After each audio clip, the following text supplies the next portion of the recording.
There was a business that recently closed, like without any warning or whatever, and people are freaking out about it in this small town I'm in. They're like, "Oh, this just shows, who the owners really are. Blah blah blah blah blah. Not giving their employees a notice. Now they don't have a job. Now they have nothing.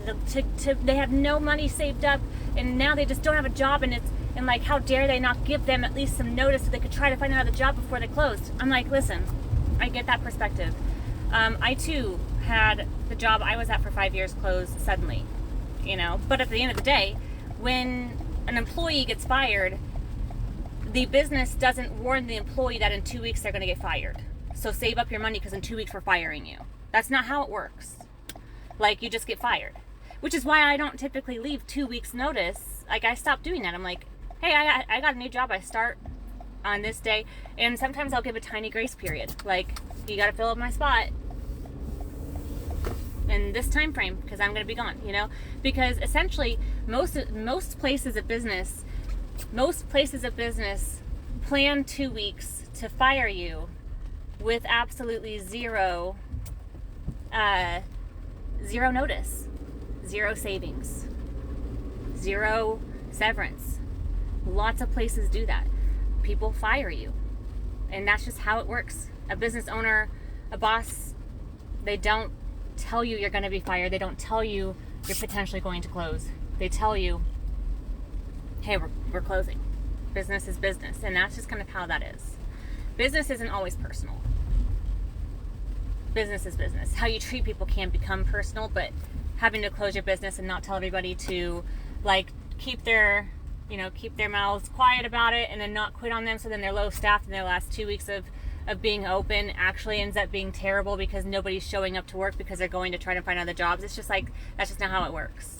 Unfortunately, it's just not how it works. I was like literally in the same position not too long ago. It sucks whenever you lose your job out of nowhere. Like Spirit Airlines. They didn't give Spirit Airlines employees a notice. They just closed. Because sometimes when they're looking at the numbers, the owners, they're like, this doesn't make financial sense. And if it doesn't make financial sense, they have to close. That's just that. They don't tell all the employees to plan to quit within 2 weeks because likely more employees will not show up to work and they'll be understaffed and not able to perform their job anyway. Like their company will just fail anyway.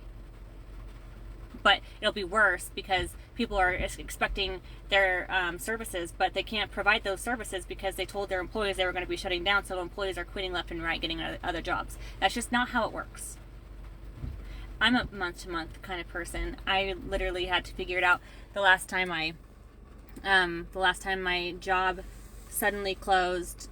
At least I had a small severance, and it wasn't very much, but I had something, and unfortunately, I wasn't able to take vacation that entire year, but that was like a blessing in disguise because I got all my PTO paid out to me. So it was kind of like I had a nice severance in a way, but it was because I didn't get to take a vacation all year.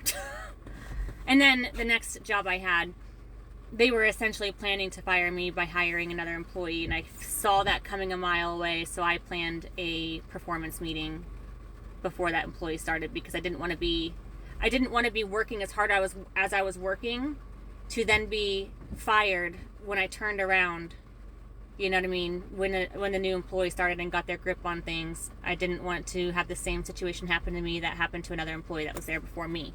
And that's what I essentially did, apparently, Like, I put the pieces together. So I planned a performance meeting, and then they gave me a nice buffer. They let me go, and then they gave me a buffer to be able to just start looking for my new job. Very thankful for that buffer. Not a lot of businesses do that, but a lot of businesses plan to fire you. A lot of businesses, when they close, do not give you a heads up that we're closing. You just have to understand that 9 times out of 10, when you get fired or when a business closes, you're on your own to find another job. But luckily, there are plenty of places. I know the job in different areas is scarce, but if you have a presence with people and you have networked and you have used your ability to just be like, hey, I can be on your team if you want me to. I took a week off. I had a new job before my last day at the job that was closing. I had a job with some clients. That job was the one where I felt things were shifting, and then I was let go, but I took off a week to rest and just heal from that experience. And then I just posted on social media that I was a free agent, because people who know me know how lucky they are to have me with them. I'm loyal, I show up, I'm determined, I'm self-motivated, self-disciplined. And I get my stuff done. And so I posted it in the morning on a Saturday, went in to the pool by the lake, didn't look at my phone the rest of the day, came back to my phone on the way back home and saw I had about 4 job interviews lined up for Monday. I had a job by Wednesday. Put yourself out there. Do not come in. If you need to take time like I did, take time to heal from the experience. If you're still holding on to an emotional response of anger and hate and sadness and bad talking, then you haven't fully healed, and you're not going to be able to fully step into the next chapter, because sometimes chapters close so that new chapters can begin. I firmly believe that. I got super blessed when my other business closed. I got super blessed. It was a blessing in disguise. And then when the other business closed, I got super blessed again, because I learned lessons and I applied them, and then I was no longer a fit energetically for that space because I outgrew it. And now I'm somewhere else.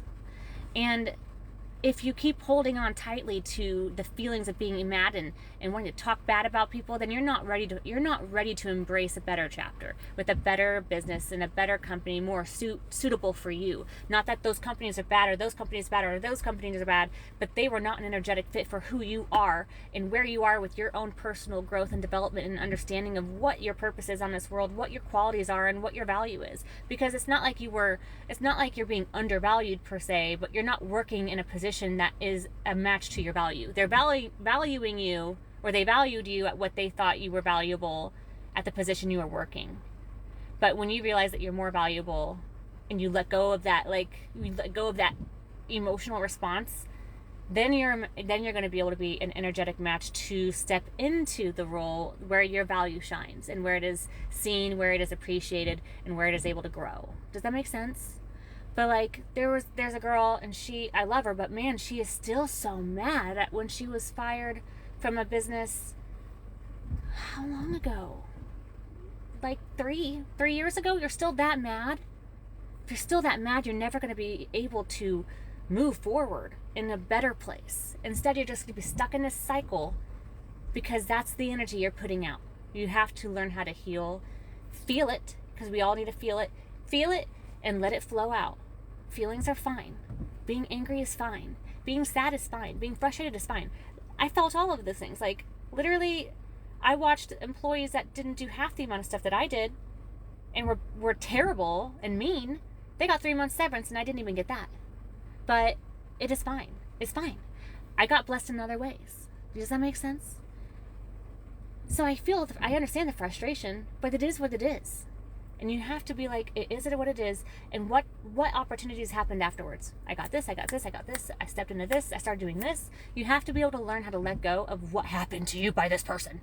Because at the end of the day, sometimes when you're no longer a fit in that space because you outgrew it, that space starts to try to push you out. Let it. That space closes the chapter, closes the door. But you have to let go of the grip of trying to keep the door open that's already closed. It's locked. Stop jiggling on the door that is locked. Start reaching for the door that's open. There's literally a door right next to you that is unlocked and ready for you, because that chapter closed, but you aren't quite ready to fully release trying to bang on a locked door that's closed. That wasn't a good fit for you anyway. You weren't even happy there anyway. You felt unhappy. You didn't feel appreciated. Stop worrying about a place that made you feel unappreciated. Let it go, let it flow, let it get out of your system, and start really stepping into places that you really do feel appreciated by appreciating yourself first and appreciating the hidden blessings that were actually not, it wasn't like the world wasn't coming apart, it was coming together for you. You just have to allow your perception to shift so your world around you can shift where it was trying to shift in the first place. But you have to let go of the door handle. Stop holding on to the past. Until you let go of the past, you're not going to be able to step into that new chapter. Okay? Okay. Love you. Goodbye.